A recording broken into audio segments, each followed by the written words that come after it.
News पर बोले चुनाव आयुक्त देवेंद्र कल्याण। 10 मई 2026 को नगर निकाय चुनाव होगा। 13 मई को मतगणना होगी। अंबाला, पंचकुला और सोनीपत में निगम चुनाव होगा। रेवाड़ी नगर परिषद का भी चुनाव होगा। पंचायती राज के चुनाव भी साथ में होंगे। सभी चुनाव ईवीएम से होंगे।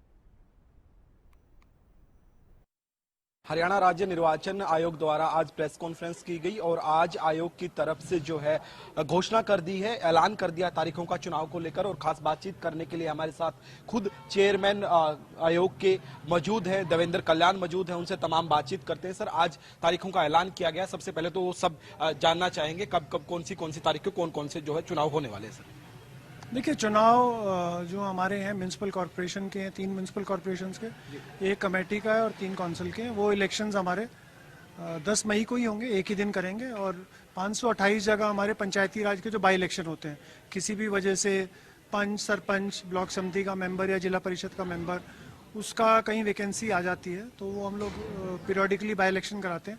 वो भी सारे 10 मई को रविवार के दिन होंगे। सर, अगर बात की जाए मतगणना की, चाहे पंचायती राज की हो, वो किस प्रकार से रहने वाली है, वो उसके बारे में जानना चाहिए। देखिए, क्योंकि 10 तारीख को चुनाव है तो नगर निकायों के लिए कोई फिर से रीपोल कहीं पे हो, उसके लिए 12 तारीख निश्चित की गई है।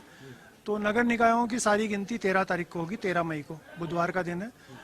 जो पंचायती राज के हैं, पंच, सरपंच, ब्लॉक समिति के मेंबर, ये जनरली इलेक्शन के बाद ही सुचारू रूप से इलेक्शन हो गए। तो हम कोशिश करेंगे कि 10 तारीख की रात शाम को ही इसको गिनती करवा दें। आचार संहिता की बात की जाए तो सर कब से शुरू हो जाएगी? आचार संहिता आज से लग चुकी है जी। जिस प्रकार से कल राज्य स्तरीय कार्यक्रम होने वाला है, बाबा साहब डॉक्टर भीमराव अंबेडकर की जयंती पर नितिन नवीन राष्ट्रीय अध्यक्ष पहुंच रहे हैं और मुख्यमंत्री नायब सिंह सैनी भी यहां पर पहुंचेंगे। क्या ये आचार संहिता के दायरे में कार्यक्रम रहने वाला है? सर देखिए, आचार संहिता के दायरे में जो कार्यक्रम नहीं हो सकता, मैं आपको विश्वास दिलाता हूँ वो कार्यक्रम नहीं होगा। तो माना जाए कि कल ये कार्यक्रम यहाँ पर जो नहीं मुझे उसके बारे में पूरी जानकारी नहीं है, बट मैं आपको फिर से कह रहा हूँ कि आचार संहिता के बाहर कोई भी कार्यक्रम कोई भी राजनीतिक पार्टी नहीं करेगी। ये स्टेट इलेक्शन कमीशन का पूरा है। सर, अगर बात की जाए खर्च की, क्योंकि जिस प्रकार से जब भी चुनाव होता है तो खर्च की बात की जाए तो अलग अलग तरीके का खर्च बढ़ जाता है, क्योंकि कहते हैं कि पैसे बांट दिए गए, शराब बांट दी गई, उसको लेकर भी कोई समय सीमा तय की गई है कि इतना खर्च जो है किया जा सकता है? वो तो सीमा का तो मैंने घोषणा करी दी थी ना कि कौन कितना कर सकता है। बाकायदा एक्सपेंडिचर ऑब्जर्वर रहते हैं, वो भी उसको मॉनिटरिंग करते हैं।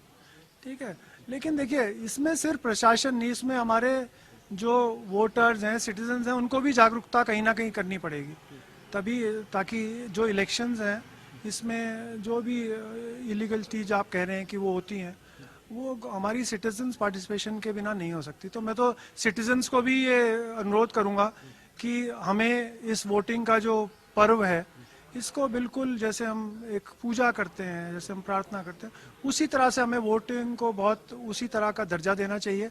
और किसी तरह से भी इन्फ्लुएंस नहीं होना चाहिए किसी से।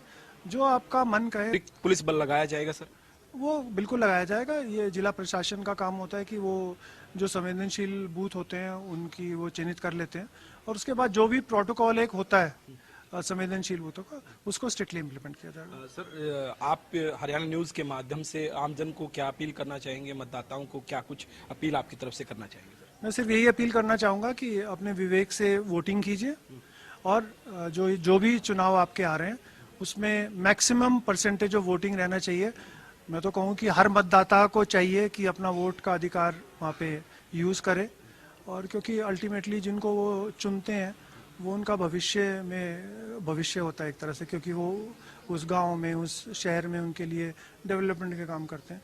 तो जो भी उनको उपयुक्त कैंडिडेट है, मैक्सिमम वोटिंग करने का ही एक अनुरोध रहेगा। सर, अब की बार नोटा भी जो है लाया गया है, तो नोटा की क्या भूमिका रहने वाली है? सर, नहीं, नोटा पहले भी था यहाँ पे। नोटा का सिर्फ हमने क्लैरिफिकेशन दिया है कि नोटा वोट को निकाल के जिस कैंडिडेट की मैक्सिमम वोट होगी उसको निर्वाचित घोषित कर दिया जाएगा। धन्यवाद सर। ये थे हमारे साथ चेयरमैन देवेंद्र कल्याण, जिन्होंने तमाम जानकारी दी और उन्होंने कहा आज से ही जो है आचार संहिता जो है लागू हो गई है। वीडियो जर्नलिस्ट जसवीर के साथ प्रदीप शोक, कंधार, हरियाणा न्यूज, पंचकुला।